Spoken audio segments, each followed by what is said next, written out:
In a world that equates happiness with more money, more likes, and more physical comfort, Stoicism offers a radical pivot. It suggests that your unhappiness isn't a result of what you lack in your bank account or your social life, but a direct result of how you think. While modern culture pushes a narrative of hustle and acquire, the Stoics realized 2,000 years ago that this is a recipe for a fractured soul. We're often taught that peace is a destination we reach once our external circumstances are perfect.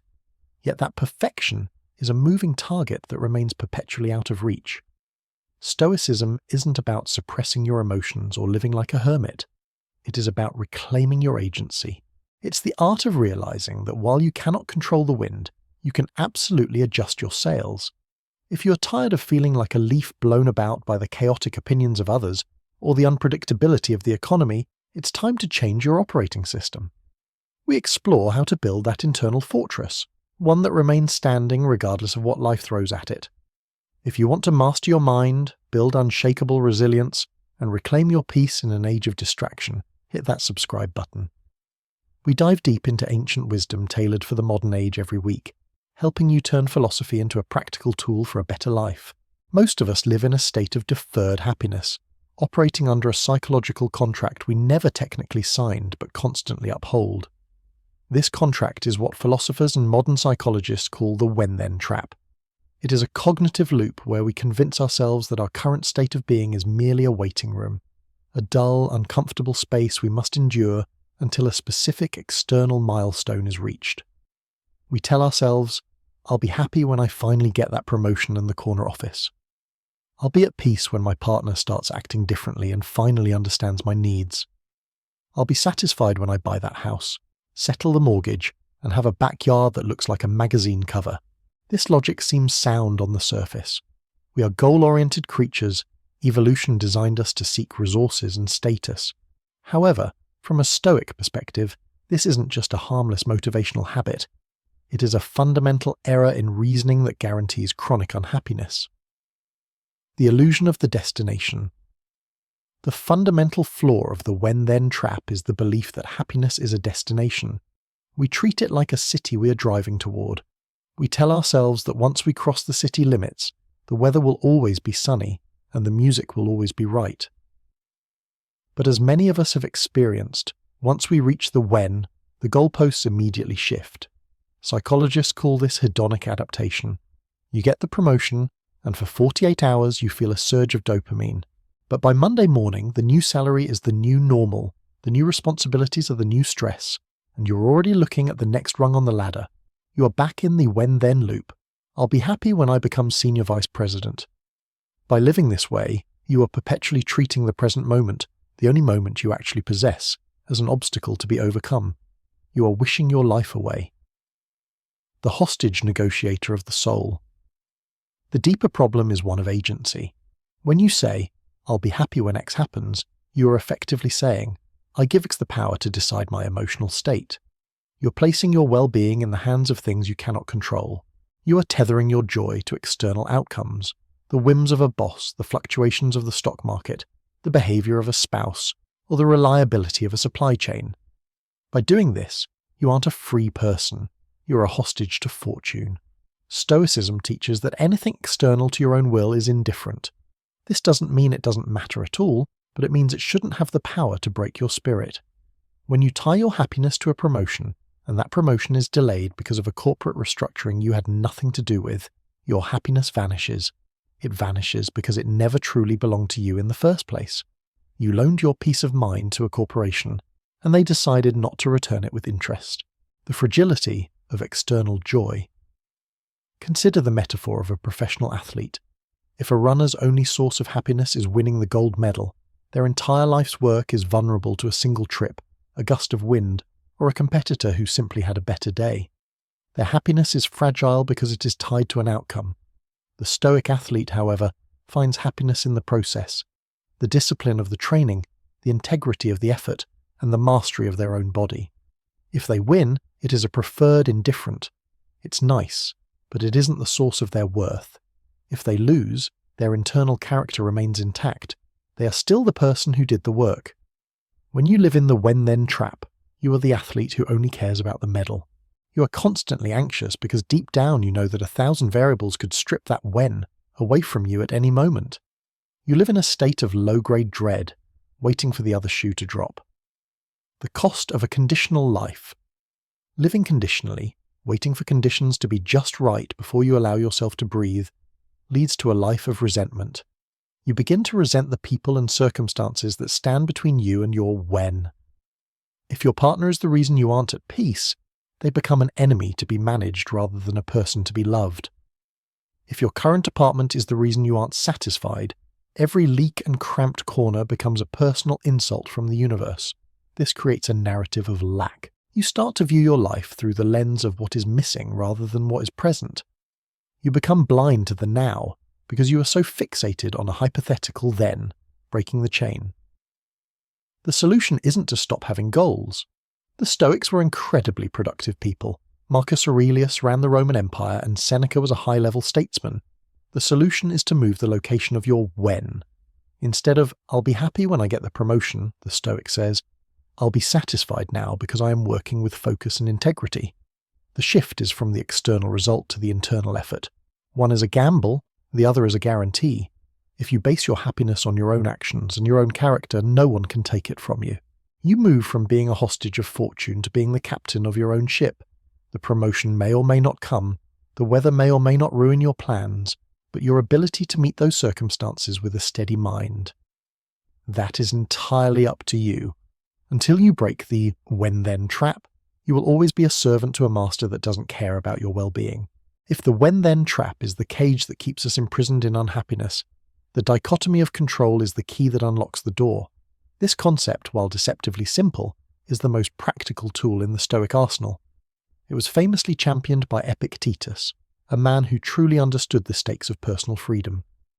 Born into slavery, Epictetus realized that while his body could be chained and his physical movements restricted by a master, his mind remained his own.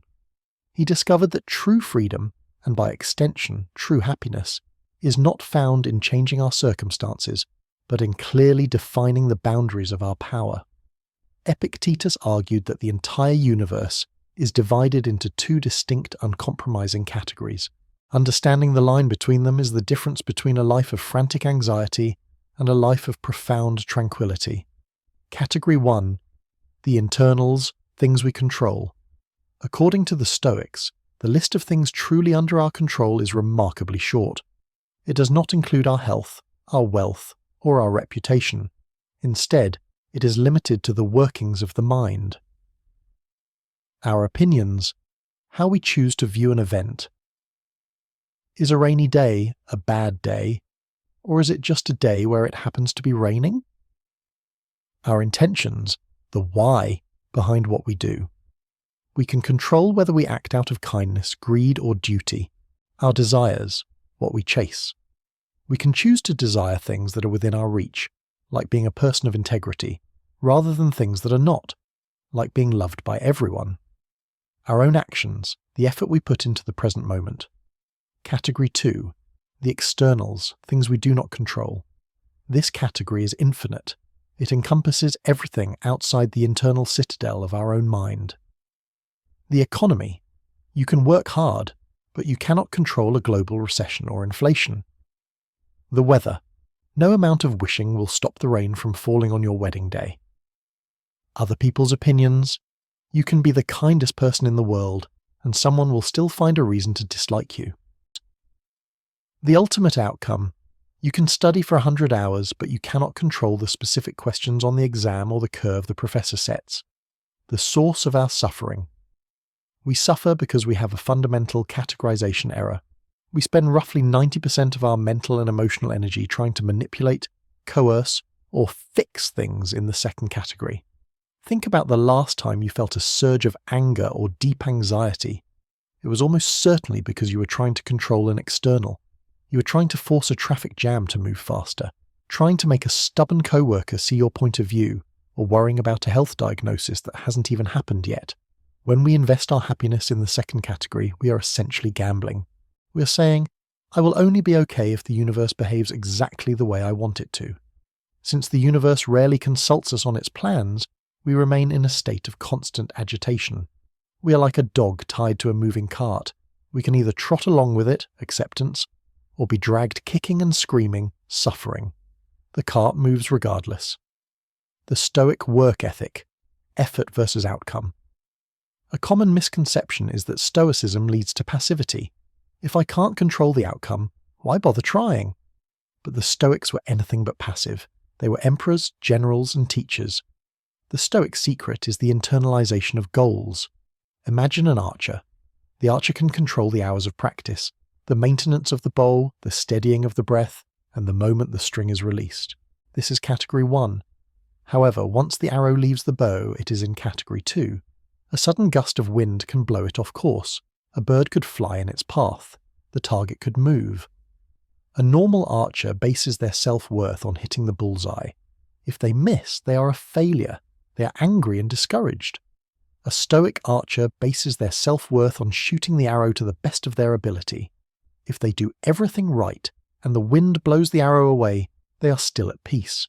They succeeded in the only thing that mattered, the quality of their effort. When you apply this to your life, your job, your fitness, your relationships, the weight of the world lifts off your shoulders. You work harder than ever because you aren't paralyzed by the fear of the outcome. You realize that you can be a success even if the world sees a failure, because your success is defined by your character, not your trophies. Character over possessions.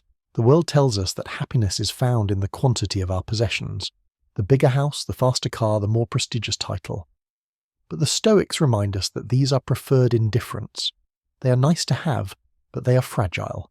They can be taken away by fire, theft, or a bad turn of the market. Character, on the other hand, is the only thing that is truly yours.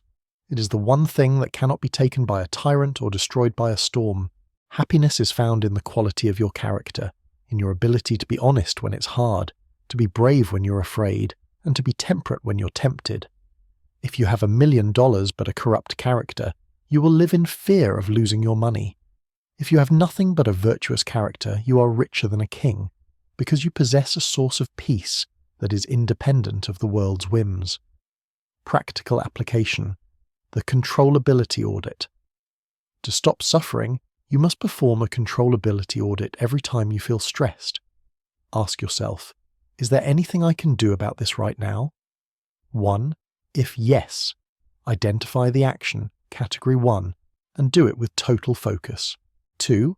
If no, accept the situation as indifferent, category 2, and refuse to give it your emotional energy. This isn't just positive thinking. It is a cold, hard assessment of reality. By withdrawing your concern from things you cannot change, you consolidate all that wasted energy and pour it into the things you can change. You stop trying to force results and start cultivating intentions. The result, you become remarkably effective. While everyone else is panicking about the what-ifs, you're focused on the what now. You find that elusive peace not because life has become easier, but because you have become stronger.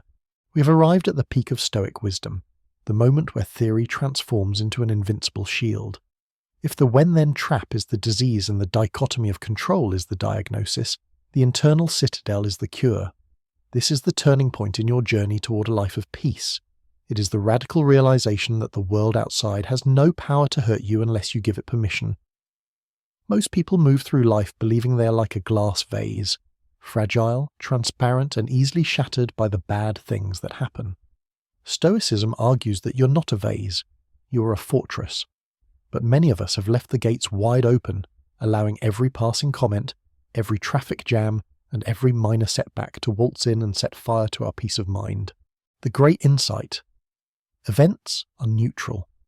The climax of Stoic thought is the understanding that nothing external is inherently good or bad. This is a difficult pill for the modern mind to swallow. We categorize events instinctively. A promotion is good, a car accident is bad, a rainy day is unfortunate. However, Marcus Aurelius, the philosopher king, challenged this. He realized that events are simply raw data. They are neutral occurrences in a vast interconnected universe. A storm is just moving air and falling water. It only becomes bad when it ruins your specific picnic.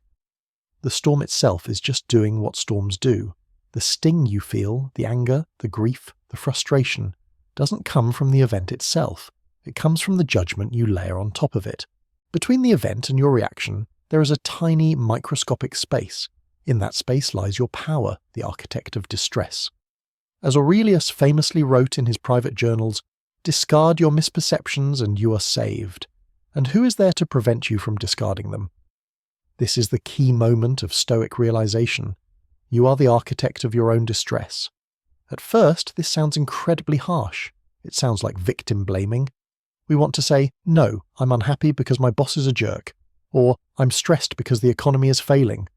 But the Stoic gently points out that thousands of people have jerk bosses, and millions live in failing economies, yet some of them remain calm, kind, and focused. If the external event were the cause of the distress, then everyone experiencing that event would feel exactly the same way. But they don't. The difference lies in the judgment. When you realize that you are the one creating the misery through your labels, "This is terrible, I can't believe this shouldn't be happening," you uncover the ultimate form of empowerment. If you are the one building the prison of your own mind, then you are the only one who holds the key to the door. You don't need the world to change, your bank account to grow, or your critics to apologize to feel better. You only need to change your mind. Building the internal citadel. The internal citadel is a metaphor for the part of the soul that is untouchable by the outside world. It is the command center of your reason. To build it, you must practice a technique the Stoics called objective representation. When an event happens, strip it of its emotional adjectives. The judgment. I lost my job. This is a catastrophe. My life is over. The objective representation. My employment contract has ended. I now have a certain amount of time to find a new way to provide value. By removing the catastrophe label, you haven't changed the fact that you need a job, but you have removed the paralyzing fear. You have retreated into your citadel. From here, you can think clearly. You can strategize. You can act with virtue. You're no longer a victim. You are a problem solver. The power of "it is nothing to me." The Stoic masters taught their students to meet every difficult impression with a sharp rebuttal. Epictetus told his students to say to every hardship, "You are just an impression, and not at all the thing you appear to be." When someone insults you, the impression is that you have been harmed. But within your citadel, you analyze the impression. Did their words change your character? No. Did they take away your ability to be a good person? No. Therefore, the insult is nothing to you. It is just vibrations in the air. This isn't about being a robot or a cold, unfeeling statue. It's about being resilient. It's about realizing that your happiness is too precious to be left at the mercy of a stranger's bad mood or a random turn of luck. The climax of choice. The climax of your Stoic practice happens in the heat of the moment. It's that split second when the waiter spills wine on your shirt, or you see the rejected email in your inbox. In that moment, your old programming wants to scream, "This is bad, I am angry." But your new Stoic programming pauses. It retreats to the citadel. It asks, 1. Is this event in my control? No. 2. Is it inherently evil? No, it's just liquid on fabric, text on a screen. 3. Can I choose a virtuous response? Yes. In that choice, you find a freedom that no king or billionaire can buy. You realize that while you're a small part of a chaotic universe, you are the absolute sovereign of your own inner world. Summary: the shift in perspective. The internal citadel isn't built in a day. It is built brick by brick every time you choose a rational judgment over an emotional reaction. The old way, world, feelings, reaction, you're a slave. The Stoic way, world, internal citadel, judgment. Reasoned action, you are a master. By discarding your misperceptions, you aren't just coping with life, you are winning. You have found the secret to an unshakable life. The realization that harm can only happen if you let it through the gates. Stoicism culminates in a powerful countercultural truth. Happiness, or what the Greeks called eudaimonia, is not a high-energy emotion, a fleeting buzz from a new purchase, or the temporary high of a victory. Instead, it is a steady state of tranquility and good flow that arises from one thing alone, living in accordance with virtue. In the Stoic framework, virtue is defined by 4 pillars: wisdom, justice, courage, and temperance. When you align your life with these principles, you realize that virtue is sufficient for happiness. This means that even if you lose your wealth, your status, or your comfort, your ability to act with excellence remains intact. If you have your character, You have everything. By focusing solely on your own choices and accepting everything else as indifferent, you become psychologically bulletproof. You stop being a victim of a chaotic world and start being the sovereign master of your soul. You no longer need to check the news, your bank account, or your social media mentions to know if it's going to be a good day. You decide it's a good day the moment you decide to act with integrity. Ultimately, Stoicism teaches us that happiness isn't something you get or a destination you reach. It's a muscle you practice. It is the daily habit of reclaiming your power from the external world and placing it firmly back where it belongs, within yourself. Your challenge for today: identify one specific thing that has been stressing you out or making you angry. Ask yourself the Epictetus question: is this within my absolute control? If the answer is no, practice the Stoic art of radical acceptance. Consciously decide that it is not worth your peace of mind. Drop a comment below with one thing you're choosing to stop worrying about today. Let's hold each other accountable to a life of reason and resilience.